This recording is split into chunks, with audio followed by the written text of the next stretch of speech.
Press the Lord. प्रभूच्या नावाला धन्यवाद देऊया प्रियांनो, की प्रभूने ही सुंदरशी वेळ दिलेली आहे की या वेळेमध्ये आम्ही देव बाप्पाचं गौरव करावं, देव बाप्पाची आठवण करावी. देवाने जे आमच्यावर उपकार केलेले आहेत, ज्या उपकाराची फेड आमच्याच्याने होणं संभव नाही, पण जे काय आम्ही प्रभूच्या उपकाराची फेड प्रयत्नाने करण्याचा जो प्रयत्न करत आहोत, त्या प्रयत्नामध्ये आम्ही सदैव असावं, याच्यामध्ये खंड पडू नये. म्हणून आजही देवाच्या सेवकांना देवबाप आपल्या विश्वासणाऱ्यांकडे भेटीगाठीसाठी पाठवित आहे. प्रियांनो, प्रभूची उपस्थिती आणि प्रभू प्रत्यक्ष आत्म्याने येणं हे सेवेमध्ये महत्त्वाचं आहे. प्रभू जर आला ना, तिथं काही ना काही कार्य झाल्याशिवाय राहत नाही. पण जिथं प्रभूची उपस्थिती नाही, तेथे काय होईल हे मी सांगू शकत नाही. प्रियांनो, मी जे प्रभूच्या नावाने सेवा करत आहे, मला माझ्या प्रभूने मला दाखवलेलं आहे आणि मला याचा अनुभव आलेला आहे की खरंच माझा प्रभू माझ्याबरोबर आहे. आणि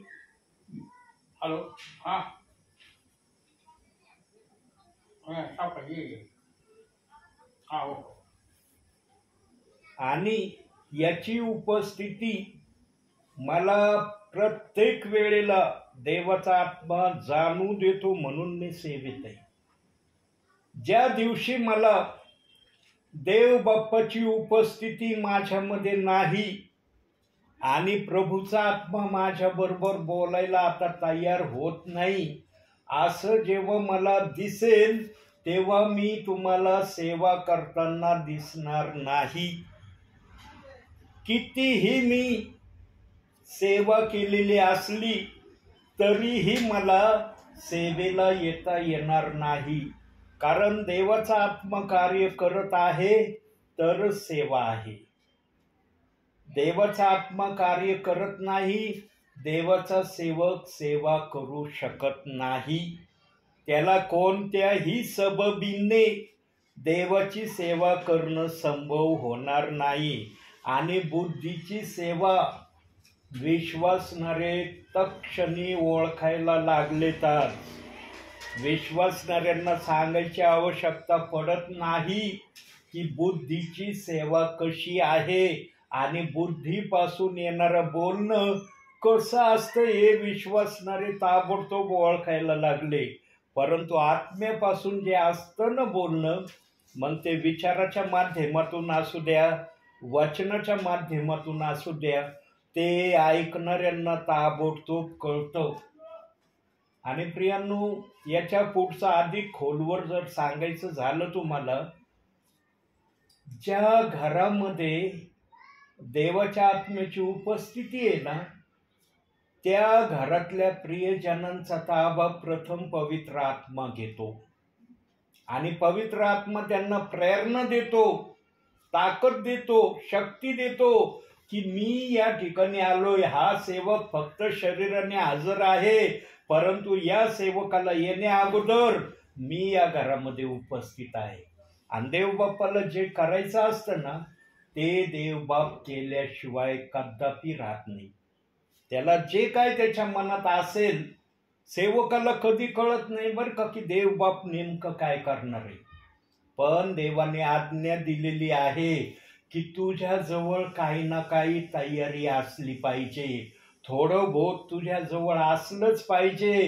कारण सुवेळी यावेळी आम्हाला जे तयार राहायला सांगितलंय ना, ते फक्त सेवेला जायचं यायच्यासाठी नाही सांगितलं.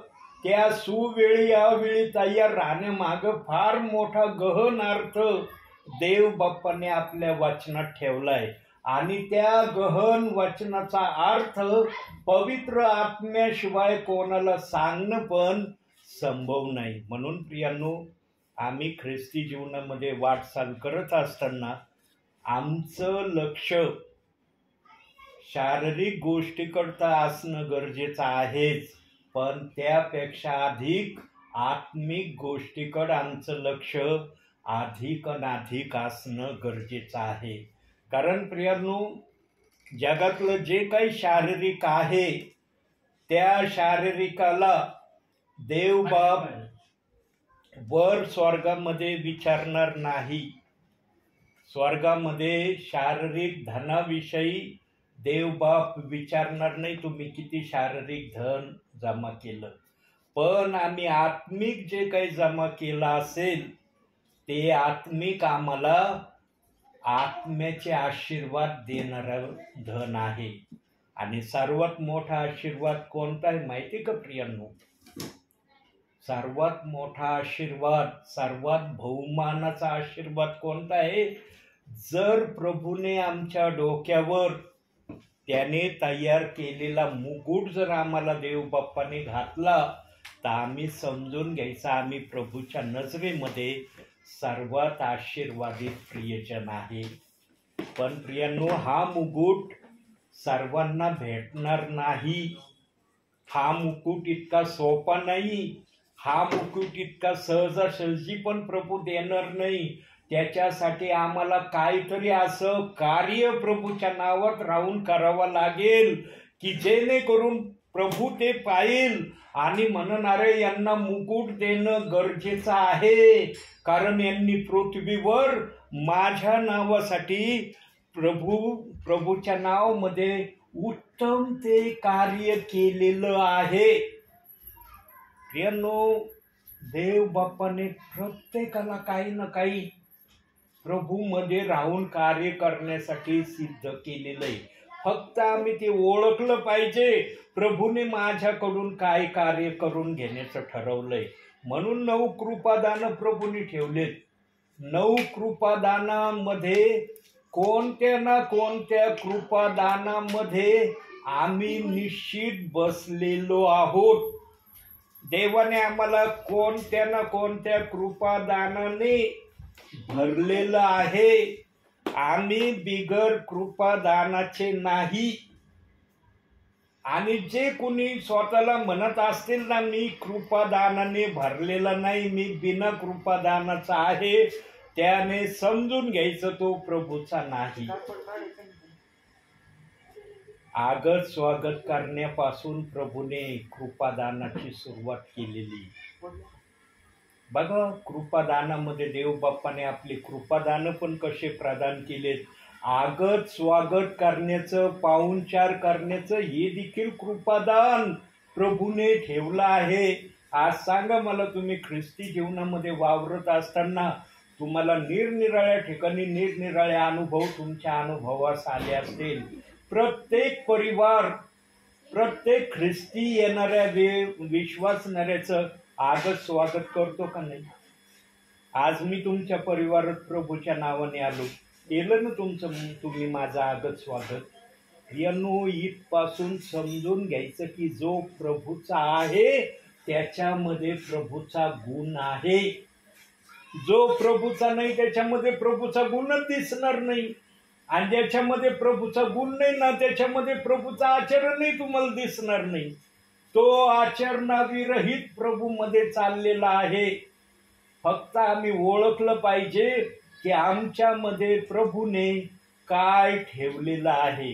पाहूया जरा आता वचनाकडे आपण येऊया. योहानकृत शुभवर्तमान 10वा अध्याय 11वं वचन बघा. मी उत्तम मेंढपाळ आहे. उत्तम मेंढपाळ मेंढ्याकरिता आपला प्राण. काय म्हणतंय वचन? मी उत्तम मेंढपाळ आहे आणि उत्तम मेंढपाळ आपल्या मेंढरा करता आपला प्राण अर्पण करतो. केलं ना आमच्या प्रभूने आमच्यासाठी प्राण अर्पण. गेला ना प्रभू आमच्यासाठी वधस्तंभावर. वधस्तंभावर हाल हाल आमच्या प्रभूचे करण्यात आले. हाल हालीने आमचा प्रभू वधस्तंभावर खेळला गेला. तरी आमच्या प्रभूने आम्हाला पापाच्या दास्यातून बाहेर काढण्यासाठी तोंडातून एकही शब्द उच्चारला नाही. एकही सुईच्या टोका एवढा अपशब्दाचा उच्चारण आमच्या येशू ख्रिस्ताच्या मुखातून निघालं नाही. कारण येशू ख्रिस्तासमोर फक्त एक दिसत होतं. येशू ख्रिस्ताला काय दिसत होतं? आणि येशू ख्रिस्त बोलला पण. काय बोलला जरा वचनातून बघू आपण. योहानकृत शुभवर्तमान 4 अध्याय 34 वचन.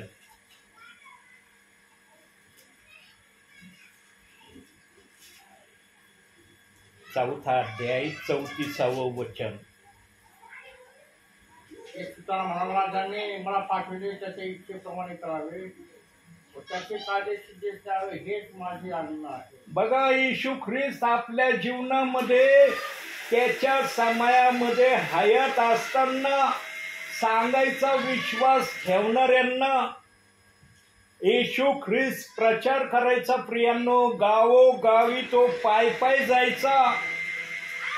सुरुवातीला त्याच्याजवळ शिष्य देखील नव्हते. येशू ख्रिस्त कदाचित एकटाच सेवा करायला जात असेल.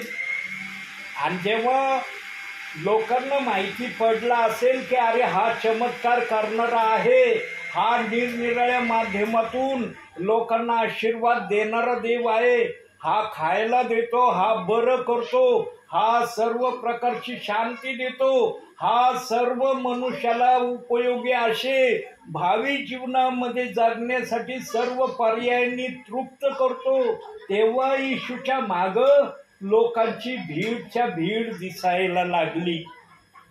पण सुरुवातीला येशू ख्रिस्ताच्या मागे भीडच्या भीड नसन. जेव्हा लोकांना ओळख झाली असेल की येशू सर्व प्रकारचे चमत्कार, सर्व प्रकारचे कार्य करण्यास समर्थ आहे, तेव्हा त्याच्या मागे भीड यायला सुरुवात झाली असेल. आणि त्यानंतर 12 शिष्यांना त्याने सेवेसाठी पाचारण केलं आणि आपल्यामध्ये आपल्याबरोबर राहण्याची त्यांना मुभा दिली. येशू ख्रिस्ताची ओळख त्याने बोलण्यातून दाखवली नाही. येशू ख्रिस्ताने त्याची ओळख कृतीने दाखवलेली आहे.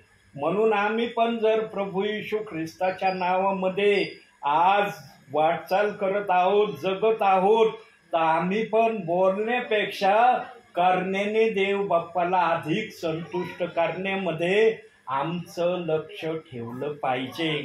आमचं लक्ष जास्तीत जास्त प्रभू माझ्या माध्यमातून कसा संतुष्ट होईल, कसा प्रभू माझ्या माध्यमातून खुश होईल, हेच आमचं आत्मिक अन्न आम्ही बनवायला सुरुवात केली पाहिजे.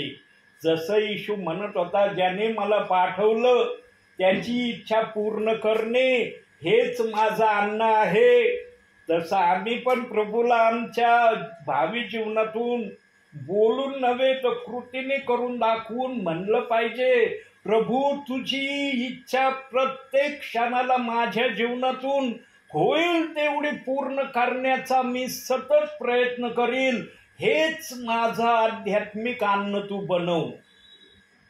प्रियांनो, आम्हाला ख्रिस्ती जीवनामध्ये ना प्रभूसाठी पुष्कळ काही करण्याची संधी आहे.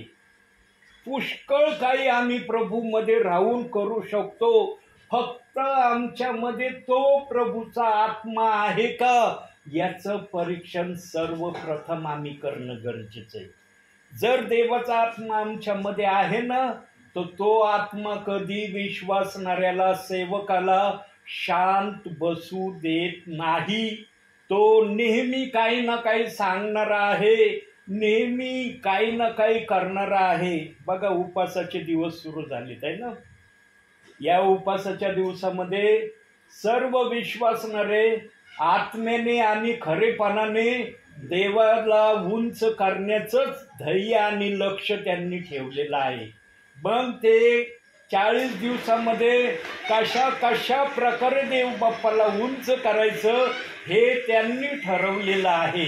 आणि ज्याप्रमाणे त्यांनी 40 दिवस प्रभूला उंच करण्याचं ठरवलेलं आहे, त्या प्रकारे ते प्रभूला उंच केल्याशिवाय पण राहत नाही.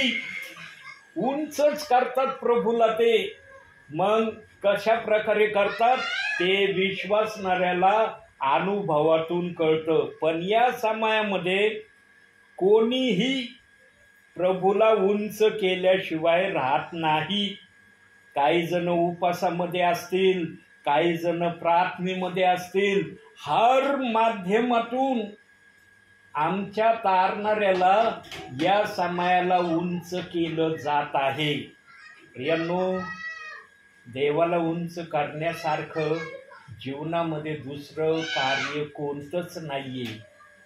पण आमच्या प्रभूला आम्ही आत्म्याने आणि खरेपणाने आमच्या जीवनामध्ये प्रभूला उंच करण्याचं ध्येय आणि लक्ष ठेवणं महत्त्वाचं आहे.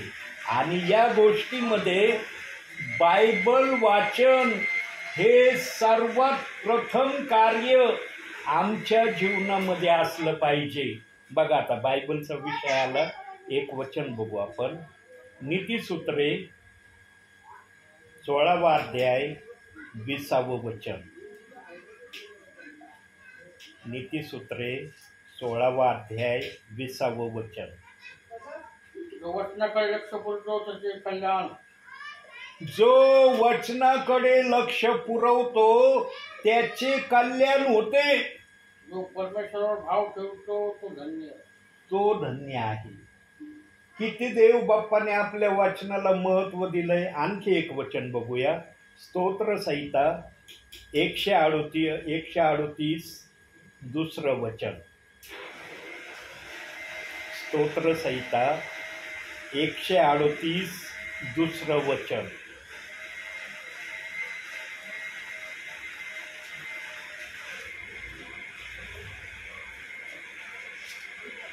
तुझ्या पवित्र मंदिराकडे वळून तुझी उपासना कर.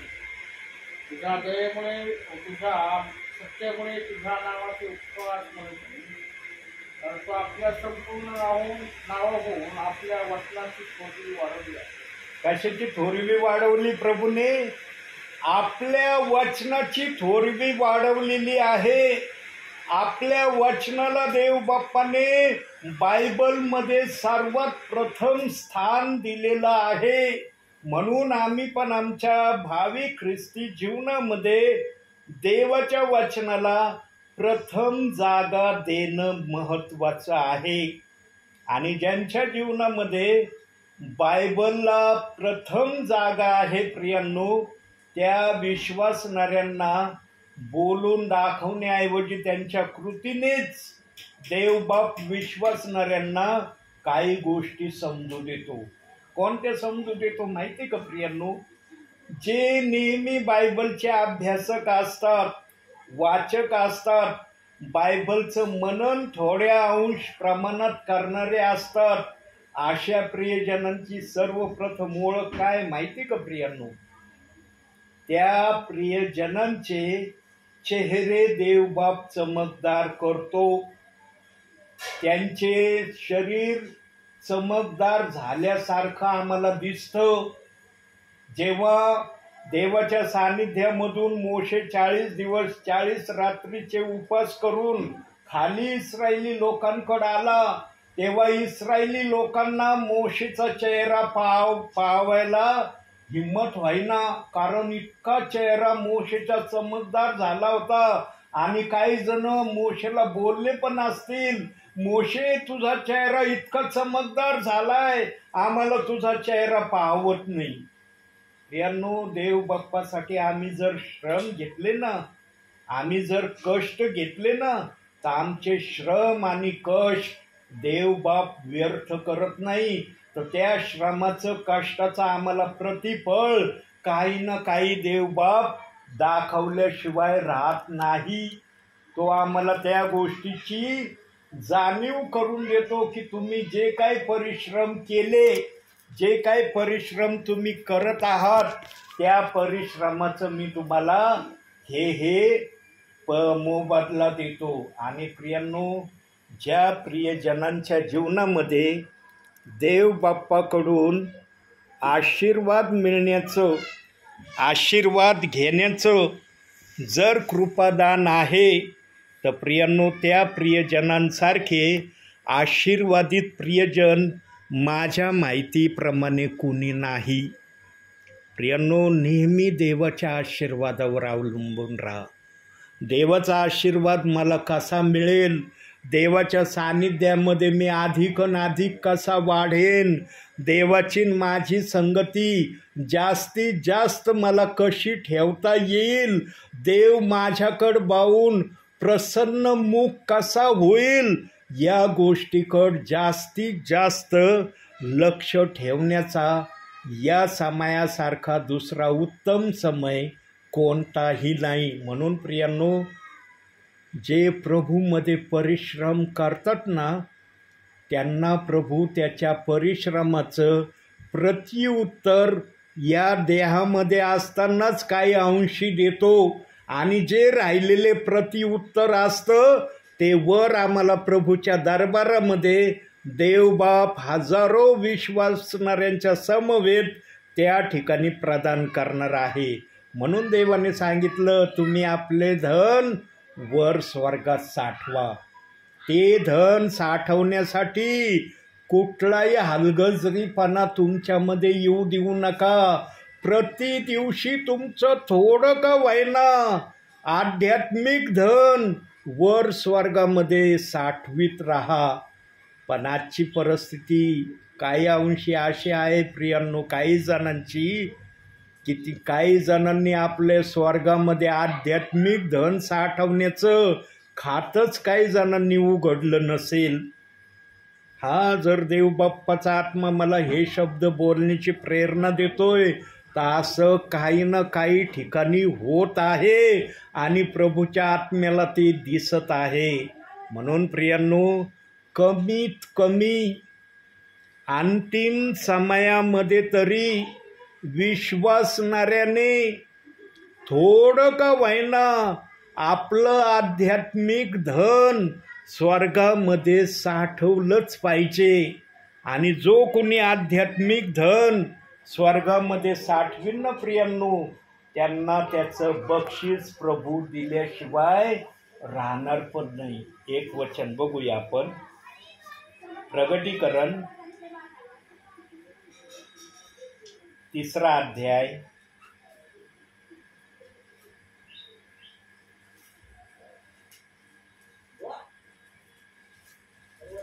11वं वचन.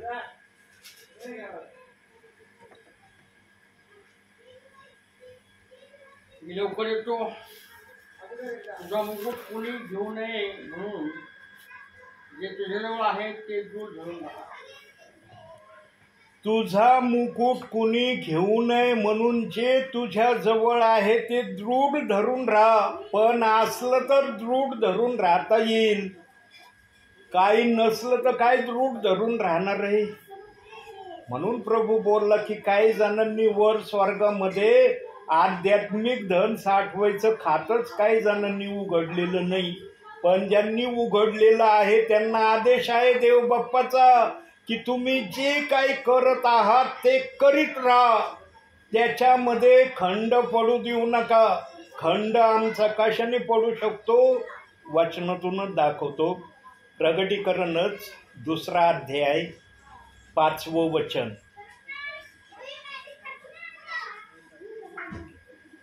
म्हणून तू कुठून येणे मला प्राप्त झाले, म्हणून तू कुठून पतन पावला आहेस त्याची आठवण कर. पश्चातापून आपली पहिली कृत्य कर.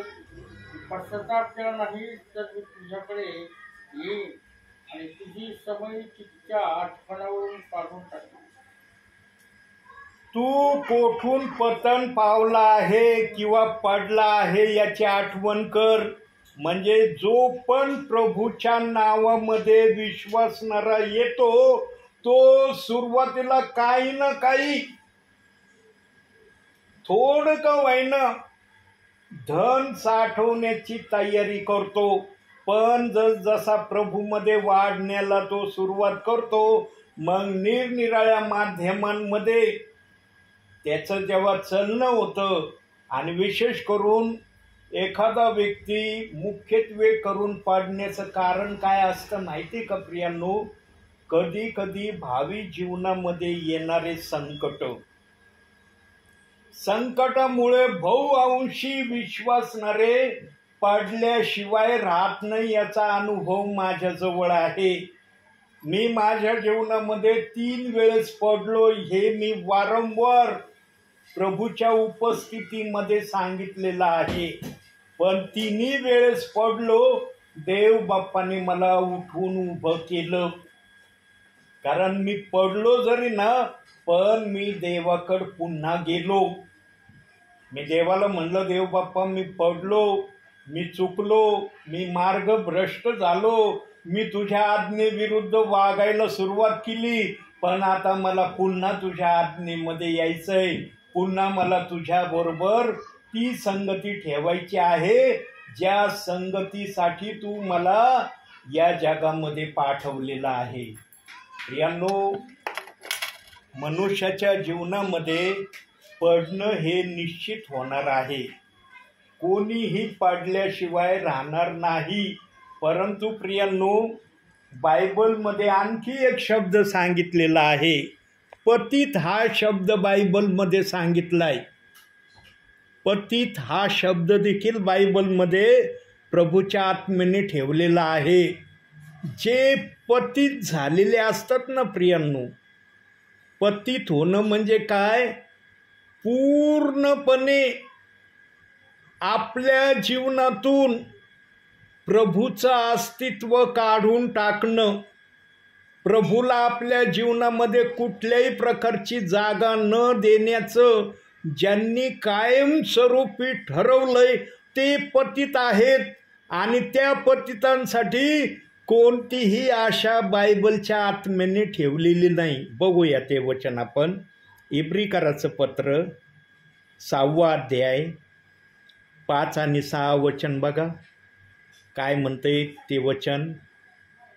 इब्रिकराचं पत्र 6वा अध्याय 5 आणि 6.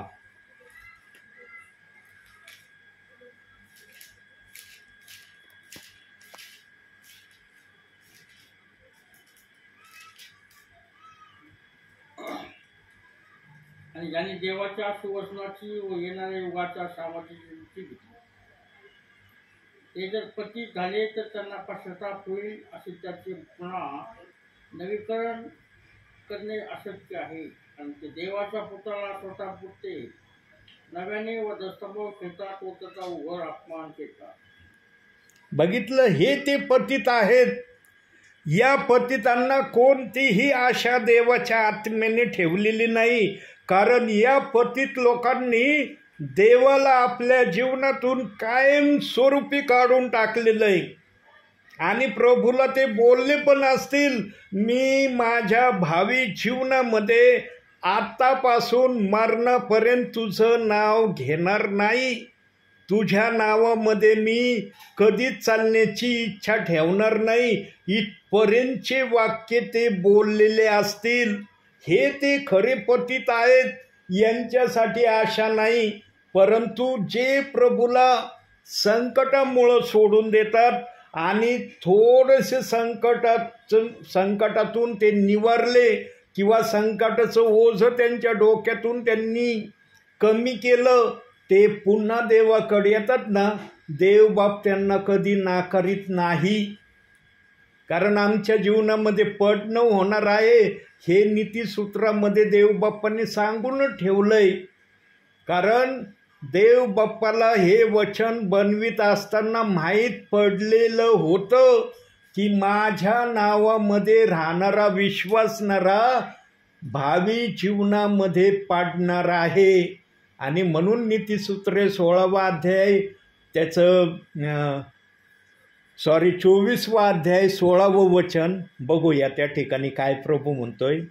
नीतिसूत्रे 24वा अध्याय 16वं वचन.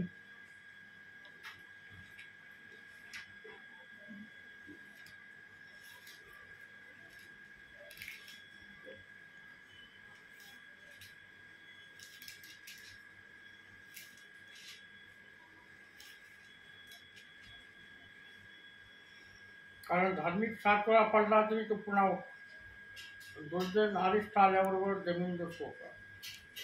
धार्मिक 7 वेळा पडला तरी तो उठून उभा राहील. आणि मी देवाच्या आत्म्याने सांगितलं ना, बहुत अंश विश्वासणारे संकटामध्येच पडले जातात प्रियांनो. मग ते संकट वेगवेगळ्या प्रकारचे आहेत. कोणी संसार प्रपंचाच्या संकटाने पडतं, कोणी कर्जाच्या संकटाने पडतं, कुणी आजाराच्या माध्यमाच्या संकटातून पडतं, कुणी आणखी कशाच्या माध्यमातून त्यांचं पडणं होऊ शकतं. पण देव बाप्पाला मनुष्याच्या रागाची परिकल्पना आहे की याला राग आलेला आहे, म्हणून याने पाडण्याची तयारी दाखवलेली आहे. म्हणून देव बाप्पाने पाडण्याची पण 7 वेळा मान्यता दिलेली आहे. 7 वेळेस एखाद्या विश्वासणाऱ्याला पडणं देव बाप मान्य करतो. 7च्या पुढं देव बाप एखाद्या विश्वासणाऱ्याचं पडणं नामंजूर करतो प्रियांनो. कारण 7 हा अक्षर देव बाप्पाने सर्व पूर्ण होण्याच्या गोष्टीचं प्रमाण दाखवलेलं आहे. आणि बायबलमध्ये 7 हा शब्द निरनिराळ्या माध्यमातून वचनातून देव बाप्पाने प्रगट केलेला आहे.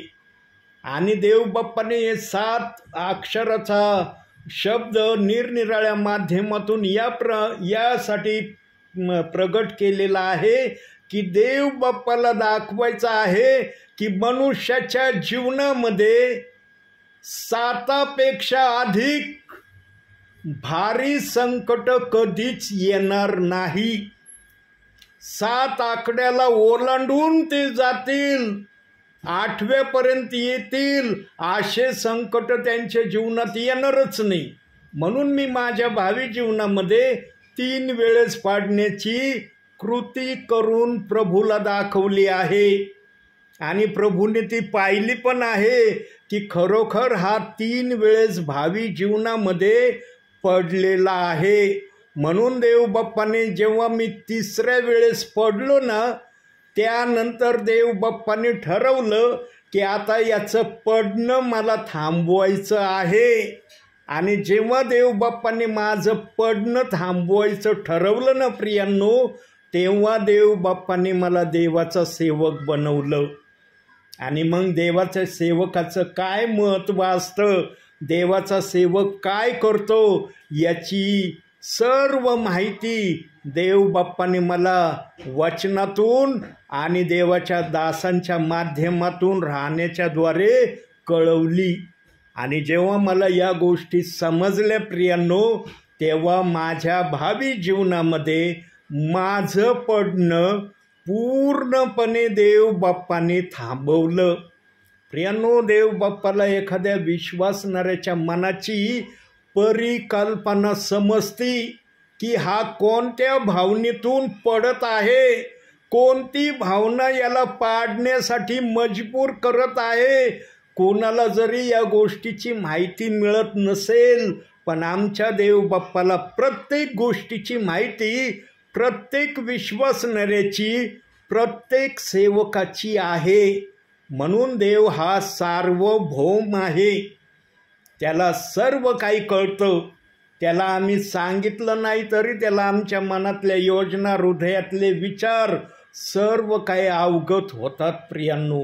म्हणून आम्ही जो आमचा तारणारा आहे त्याचा आम्ही नेहमी आदर करणारा असलं पाहिजे.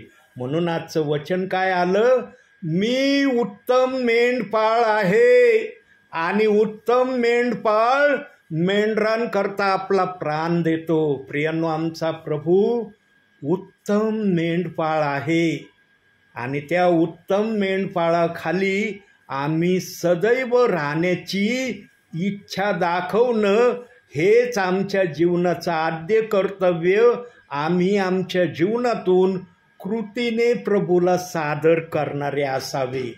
केवळ बोलण्याच्याद्वारे आम्ही प्रभूला ही कृती करून दाखवू नये, तर कृतीतून आम्ही या गोष्टीला प्रभूला करून दाखवणारे बनावे. म्हणून देवाचे दास आजही देवाच्या आत्म्याच्या प्रेरणेने प्रत्येक परिवारामध्ये सेवेला येत आहेत. आजच्या या समयाला प्रियांनो, जगाच्या कान्याकोपऱ्यामध्ये ब्रदर, सिस्टर आणि सेवक निरनिराळ्या माध्यमातून परिवारामध्ये सेवा करत असतील. केवळ मी एकटाच सेवेला आलेलो आहे असं नाही प्रियांनो. जगाच्या कान्याकोपऱ्यामध्ये आज या समयाला सेवा चाललेली आहे आणि जे सेवेला जात आहेत प्रियांनो, ते सर्वात आशीर्वादित आहेत. कारण त्यांना देवाचा आत्मा सेवेला जाण्यासाठी प्रेरणा देतो. प्रियांनो, कोणी पण स्वतःच्या बुद्धीने कधीच सेवेला जात नाही बरं का. बुद्धीच्या प्रेरणेने कोणालाही सेवेला जाता येणार नाही. आणि बुद्धीच्या प्रेरणेने एखाद्याने ठरवलं ना जाण्याचं, तर तो फार काळ पण जाणार नाही. एकदा जाईल, 10दा जाईल, 15 वेळेस जाईल, जास्तीत जास्त महिनाभर जाईल. पण महिनाभराच्या पुढं त्याला बुद्धीनं जाणं कधीच मान्य होणार नाही. कारण देवबाप्पाने जर आपली सेवा आत्म्याने आणि खरेपणाने करण्याचं सांगितलेलं आहे आणि जर एखादा बुद्धीने सेवा करण्याचा प्रयत्न करतोय, तर त्याचा प्रयत्न देवबाप जास्त काळ सफल होऊ देणार नाही. त्याची मर्यादा ठराविक देवबाप्पाने ठेवलेली आहे. म्हणून आत्म्याची सेवा वेगळी आणि बुद्धीची सेवा वेगळी आहे. जो आत्म्यापासून येतो ना, त्याच्याजवळ आत्म्याचा निरोप आहे.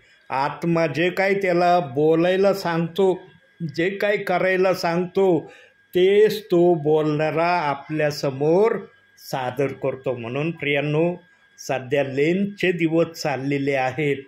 या दिवसामध्ये जास्तीत जास्त देव बाप्पाला प्रसन्न करण्याचा हा गोल्डन समय प्रत्येक विश्वासणाऱ्यांना, प्रत्येक सेवकांना प्रभूने उपलब्ध करून दिलेला आहे.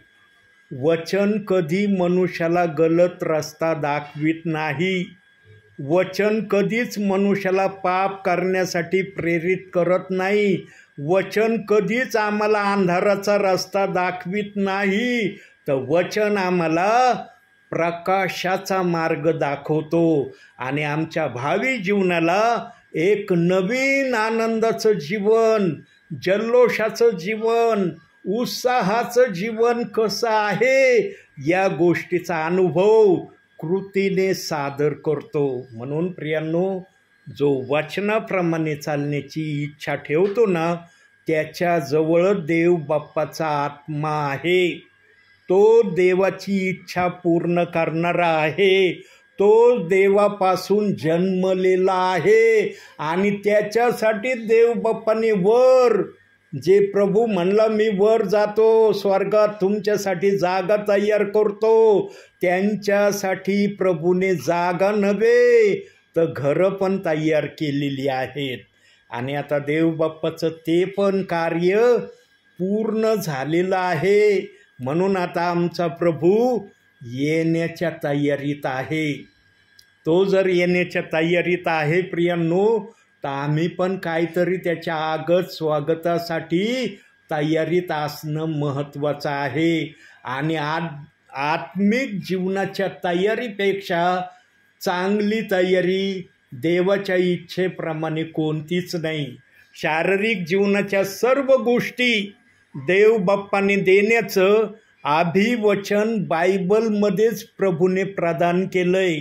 पण आज काही ठिकाणी अशी विश्वासणाऱ्याची स्थिती दिसत आहे, ते आध्यात्मिक घेण्याऐवजी शारीरिक गोष्टीची जास्त तळमळ त्यांच्या जीवनात चाललेली आहे. शारीरिक मला हे पाहिजे, ते पाहिजे, तसं पाहिजे, या गोष्टीमध्ये तो जास्तीत जास्त रममान होत चाललेला आहे. प्रियांनो, शारीरिक जीवनाला आमच्या जीवनामध्ये आम्ही तेवढंच ठेवलं पाहिजे जेवढं प्रभूने आम्हाला ठेवण्याची आवश्यकता दाखवलेली आहे. आवश्यकतेपेक्षा अधिक आम्ही शारीरिक जीवनामध्ये रममान होऊ नये म्हणून देवबाप्पाने एक वचन बायबलमध्ये ठेवलंय. काय ठेवलंय? शेवटचं वचन आपण बघू आता. याकोबाचं पत्र 4था अध्याय 4थंच वचन. याकोबाचं पत्र 4था अध्याय 4थंच वचन.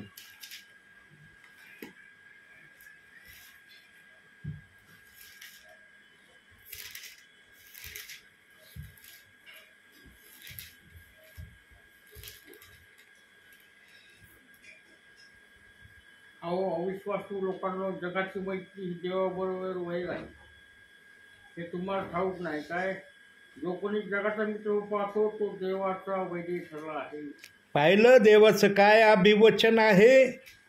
देव बाप्पाला आपल्या समयात दिसला असेल जेव्हा या वचनाची जडणघडण होण्या अगोदर की अरे माझ्या नावामध्ये येणारा विश्वासणारा माझ्या आध्यात्मिक जीवनापेक्षा शारीरिक जीवनामध्ये अधिक रममान होण्यासाठी तो स्वतःला तयार करील. म्हणून देवबाप्पाने हा शब्द बायबलमध्ये ठेवला की जगाबरोबर मैत्री ही देवाबरोबर वैर आहे. म्हणून देवबाप आज आपल्या विश्वासणाऱ्यांना सांगत आहे की जगातलं तेवढंच तुमच्यासाठी असू द्या जेवढं तुम्हाला जगामध्ये आवश्यक वाटतं. म्हणून येशू ख्रिस्त पण आपल्या 22 वर्षाच्या काळामध्ये म्हटलं जे जगाचं आहे ते जगाला द्या आणि जे देवाचं आहे ते देवाला द्या. पण आम्ही देवाचं अधिक प्रमाणामध्ये देवाला रोज आणि रोज सादर करणं हेच आमचं आद्य कर्तव्य आम्ही बनवलं पाहिजे. देवाने आम्हाला आपल्या राज्यात यासाठीच घेतलंय की आम्ही प्रभूची स्तुती आराधना प्रभूचं गौरव आमच्या भावी जीवनामध्ये जास्तीत जास्त करावं. आणि जे प्रियजन आपल्या भावी जीवनामध्ये देवाचं गौरव जास्तीत जास्त करण्याचा प्रयत्न करतात प्रियांनो, जे स्तुती आराधनेचा यज्ञ देव बाप्पाला दररोज जास्तीत जास्त देण्याचा प्रयत्न करतात, त्यांच्यासारखे गोल्डन आशीर्वादित प्रियजन या भूतलावर कोणी नाही. कारण आदामाला एदेन बागेत देवबाप्पाने कशासाठी बनवलं होतं की त्याने देवबाप्पाचं गौरव करावं, स्तुती करावी, देवाच्या संगतीमध्ये तो कायम राहावा, यासाठी देवबाप्पाने त्याला एदेन बागेमध्ये तयार केलं होतं. परंतु आदामाने देवबाप्पाची ही इच्छा भंग केली. जरी आदामाने इच्छा भंग केली तरी देवबाप्पाने आदामाबरोबर आपली संगती सोडून दिली नाही असं वचन आम्हाला सांगतं. प्रियांनो, ज्या देवाने आम्हाला घडवलं ना त्या देवाच्या मनामध्ये जी योजना आहे, जो मनोरथ देवाच्या मनामध्ये त्याने ठरवला मनुष्याला घडवीत असताना, देवबाप तो मनोरथ पूर्ण केल्याशिवाय राहणार नाही. आणि देवबाप सर्व करायला समर्थ आहे हे वचनातूनही तो सांगतो. म्हणून सैतानाने देवबाप्पाची इच्छा तर त्याने भंग केली, परंतु देवबाप्पाच्या मनातला मनोरथ सैतानाला भंग करता आला नाही आणि करताही येणार नाही. म्हणून आजही पृथ्वीवर देवबाप्पाचं गौरव त्याच्या विश्वासणाऱ्यांच्याद्वारे, सेवकांच्याद्वारे चाललेलं आम्ही पाहत आहोत. आणि आजच्या समयापर्यंत आजही सेवक सेविका ब्रदर सेवेसाठी निरनिराळ्या माध्यमांनी विश्वासणाऱ्यांकडे जात आहे आणि देवाचं वचन आत्म्याच्या प्रेरणेने ते विश्वासणाऱ्यांना आजही सांगत आहे. प्रियांनो, जोपर्यंत आमचा प्रभू आम्हाला दुसऱ्यांदा आकाशामध्ये दूतासह दिसत नाही तोपर्यंत प्रभूची सेवा या भूतलावर प्रभू चालू देणार आहे. आणि जेव्हा प्रभू येईल तेव्हा जो आत्मा प्रभूने या भूतलावर ठेवलेला आहे तो आत्मा प्रभू आपल्याबरोबर घेऊन पण जाणार आहे. जोपर्यंत त्याचे प्रिय विश्वासणारे या भूतलावर आहेत तोपर्यंत तो आत्मा त्याने आम्हाला देऊ केलेला आहे. आणि तो आत्मा कधी आला? पेंटिकॉस्टच्या दिवशी 120 अग्नीच्या जिभांनी उतरला. आणि तो आत्मा आजपर्यंत या भूतलावर त्यांच्या विश्वासणाऱ्यांबरोबर, सेवकांबरोबर कार्य करत आहे. प्रियांनो, आम्ही नेहमी देवाची इच्छा आमच्या जीवनातून आम्ही कशी पूर्ण करू, आमच्या देवाला आम्ही किती भावी जीवनामध्ये आम्हाला उंच करता येईल, याकडे आमचं लक्ष आम्ही सतत ठेवणं गरजेचं आहे. आणि या प्रक्रियेला जर एखाद्या विश्वासणाऱ्याला वाटत असेल की मला ही प्रक्रिया देव बाप्पाच्या नावाने पूर्ण करायची आहे, तर त्या विश्वासणाऱ्याला देवाचं वचन वाचण्याशिवाय दुसरा पर्याय नाही. आणि ही प्रक्रिया या भूतलावर सर्वत्र व्हावी म्हणून आजही देवाचं वचन सांगणारे त्याचे दास, दासी आणि ब्रदर लोक तुमच्यापर्यंत येत आहे. आलोय ना मी आज तुमच्याकडं? आहे ना तुम्ही साक्षीदार की खरंच ब्रदर आलेले आहेत आणि आम्हाला देवाचं वचन आत्म्याच्या प्रेरणेने सांगत आहे. प्रियांनो, जो ऐकून त्याप्रमाणे करण्याची तयारी प्रभूला दाखवील, तो देवाच्या नजरेमध्ये सर्वात जास्त ऐकणारा आणि देवाची आज्ञा पाळणारा असं देव स्वतः म्हणेन. म्हणून ही प्रक्रिया सर्वत्र व्हावी, सर्वांनी त्या गोष्टीप्रमाणे स्वतःला तयार करावं म्हणून देवाचं वचन आपल्याला सांगितलं जात आहे. म्हणून प्रियांनो, देवाचा मनोरथ आम्ही आमच्या जीवनामध्ये पूर्ण करण्यासाठी स्वतःला तयार करावं. म्हणून आजच्या या छोट्याशा संदेशातून देवबाप तुम्हाला आणि मला भरपूर आणि भरपूर आशीर्वाद देव. आमेन.